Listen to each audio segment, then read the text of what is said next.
Good morning students. 11th class में और जो फिजिक्स का जो क्लास होती है साइंस के अंदर, उसके बारे में फिजिक्स की आज पहली क्लास है।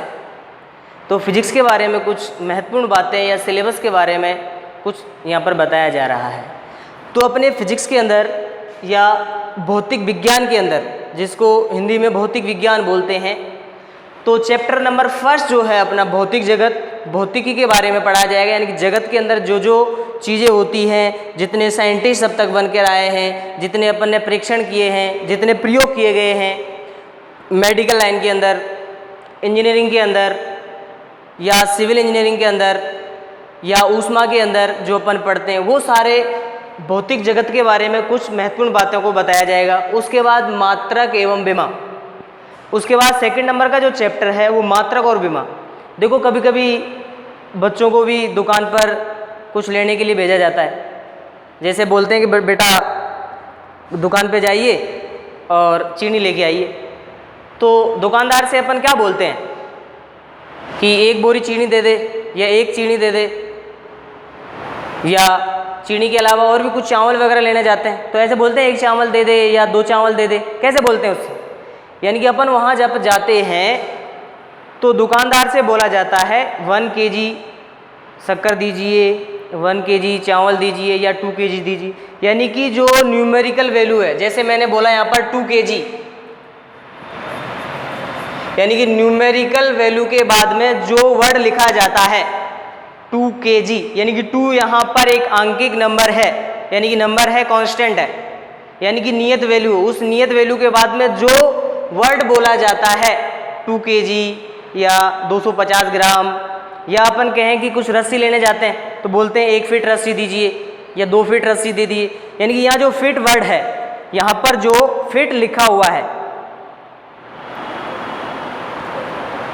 यहाँ पर जो फिट जो लिखा हुआ है, जैसे 2 kg लिखा हुआ है, या अपन बोलते हैं मुझे यहाँ से जयपुर केंद्र के अंदर या जयपुर सिटी के अंदर जाने में 2 घंटे का टाइम लगा, यानी कि पीछे तो 2 घंटा लिखा हुआ है। या हावर अपन बोलते हैं 2 आवर का टाइम लगा, हावर को मिनट में कन्वर्ट कर सकते हैं, सेकंड में कन्वर्ट कर सकते हैं। ये सारे के सारे क्या है? मात्रक है। अब मात्रक अपने कितने प्रकार के होते हैं, कैसे होते हैं, कौन कौन से मूल मात्रक होते हैं, कौन कौन से व्युत्पन्न जिनको अपन बना सकते हैं, उन सभी के बारे में इस मात्रक एवं विमा के बारे में पढ़ा जाएगा। चैप्टर नंबर जो 3rd है सरल रेखा में गति।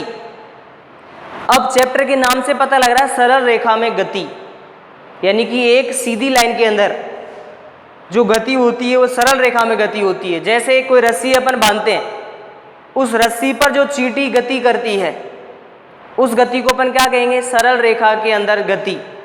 या ट्रेन गति करती है, कौन सी गति होगी? सरल रेखा के अंदर गति होगी। तो उन सब गतियों के बारे में किस में पढ़ा जाएगा? चैप्टर नंबर 3rd में पढ़ेंगे। उसके बाद चैप्टर नंबर 4 है समतल में गति, यानी कि जो अपन समतल के अंदर जो गति करते हैं, जैसे मैं अभी यहाँ पर दौड़ रहा हूँ, ये मेरी कौन सी गति है? समतल गति है।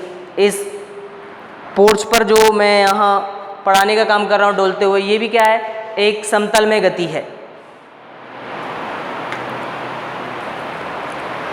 उसके बाद गति के नियम, न्यूटन के गति के नियमों के बारे में चैप्टर नंबर 5 में पढ़ा जाएगा। न्यूटन के गति के नियम कौन कौन से होते हैं? प्रथम नियम होता है, द्वितीय नियम होता है, तृतीय नियम होता है। प्रथम नियम में क्या होता है? 10th क्लास में पढ़ चुके हो, जब तक कोई वस्तु विराम अवस्था में है वह विराम अवस्था में रहेगी,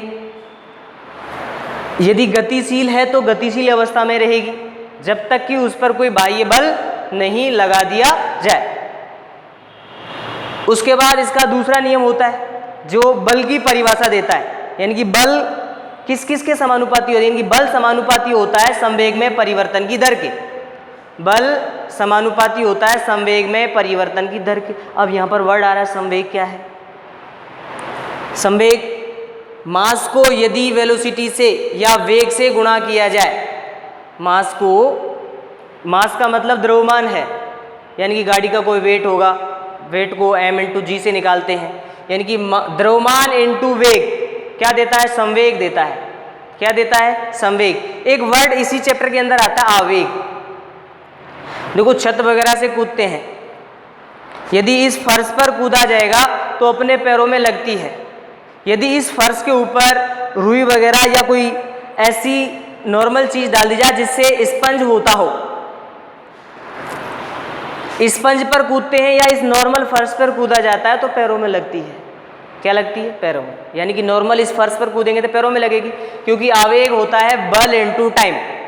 यानी कि जैसे ही अपन कूदे अपने पैर को इस फर्श से स्पर्कित होने यानी कि संपर्कित होने में बहुत ही कम समय लगेगा। लेकिन यदि अपन रुई पर कूदेंगे तो रुई पर जैसे कूदेंगे तो फर्श पर जाते जाते अपने टाइम में क्या हो जाएगा? कुछ देरी हो जाएगी। यानी कि टाइम की वैल्यू वहाँ पर क्या हो जाएगी? ज़्यादा, और फोर्स का मान क्या हो जाएगा वहाँ पर? कम। इसलिए जैसे कोई कपड़े वगैरह बिछा कर यदि कूदते हैं तो कम अपने पैरों में चोट आती है। लेकिन कूदना नहीं है किसी को भी। कहीं ऐसे बोले सर बता रहे थे कि पैर में कूदती ऊपर से कूदते हैं बिछा कर तो लगती नहीं है, ये सिर्फ यहाँ टॉपिक है इसलिए बताया गया। ठीक है बेटा। उसके बाद छठा चैप्टर है कार्य, ऊर्जा और शक्ति। छठे चैप्टर के अंदर कार्य क्या है, ऊर्जा क्या है और शक्ति क्या है, इन सब के बारे में पढ़ा जाएगा। एक इसके अंदर प्रमेय है कार्य ऊर्जा प्रमेय, उसके बारे में भी इस चैप्टर में पढ़ेंगे।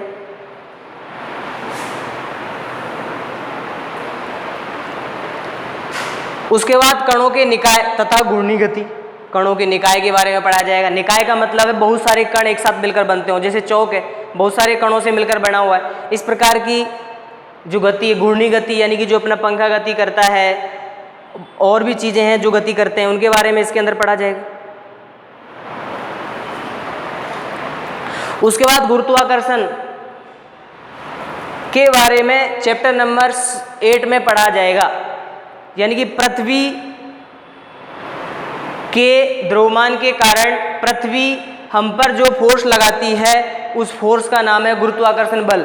चंद्रमा पृथ्वी के चारों ओर चक्कर लगाता है, यानी कि जो भी ब्रह्मांड के अंदर जो भी चीजें घूमती हैं गुरुत्वाकर्षण बल के कारण आपस में टिकी हुई हैं। किसी चौक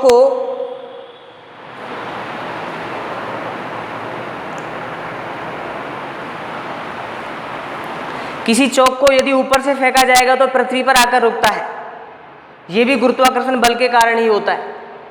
उसके बाद चैप्टर नंबर 9 ठोसों के यांत्रिक गुण। ठोसों के अंदर जो भी गुण हैं, कौन कौन से गुण हैं, जैसे प्रत्यास्थता का गुण है, सुघटता का गुण है, यानी कि एक वस्तु को खींच करके वापस छोड़ देते हैं, वापस अपनी उसी अवस्था में आ जाती है। इस प्रकार की जो भी प्रॉपर्टी होंगी ठोसों के गुणों में पढ़ा जाएगा। तरलों के गुण, तरल क्या चीज़ है, तरलों में कौन कौन से गुण पाए जाते हैं, यानी कि जिनमें बहने की प्रवृत्ति हो उनको अपन क्या बोलते हैं? तरल बोलते हैं। द्रव्य, द्रव्य का मतलब द्रव्यों के तापीय गुण। द्रव्यों का मतलब है ठोस, द्रव और गैस। ठोस, द्रव और गैस। द्रव्य का मतलब होता है ठोस, द्रव और गैस। इनके सभी के तापीय गुण के बारे में इसमें पढ़ा जाएगा। उसके बाद ऊष्मा गतिकी, इसमें ऊष्मा गतिकी के 3 नियम हैं। एक शून्यवा नियम है, प्रथम नियम है, द्वितीय नियम है।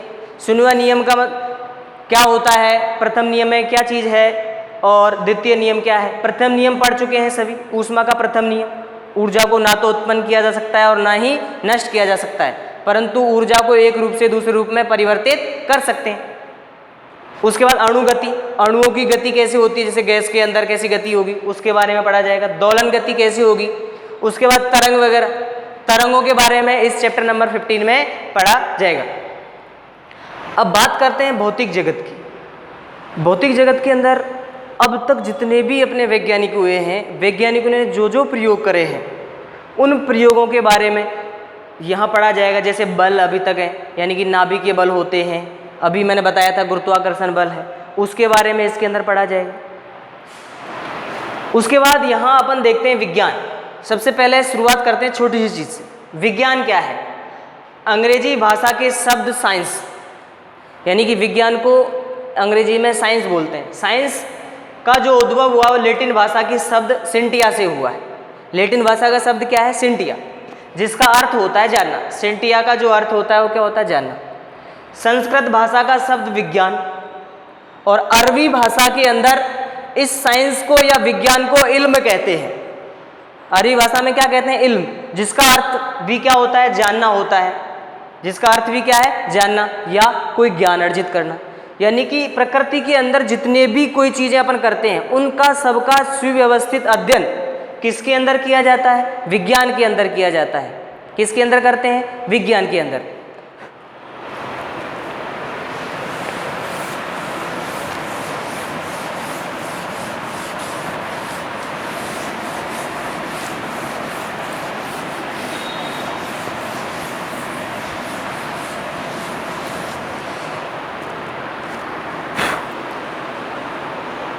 अब अगली जो भी क्लास होगी उसके अंदर भौतिक जगत के अंदर कौन कौन से टॉपिक हैं उन सब के बारे में डिटेल से पढ़ा जाएगा। उसके बाद अगला जो चैप्टर है अपना मात्रक एवं विमा, भौतिक जगत और मात्रक और विमा इन दोनों को साथ में लिया जाएगा। अगली जो भी क्लास होगी उसके अंदर इनको पढ़ा जाएगा। तो आज की इस इंट्रोडक्शन क्लास के अंदर यानी कि सिलेबस का जो मैंने बताया है यहाँ पर टोटल अपने जो चैप्टर होते हैं 15 चैप्टर होते हैं इस 11th क्लास के अंदर फिजिक्स के अंदर। तो कल जो क्लास होगी उसके अंदर भौतिक जगत और मात्रक और विमा दोनों को एक साथ पढ़ेंगे। ठीक है बेटा, thank you, have a nice day.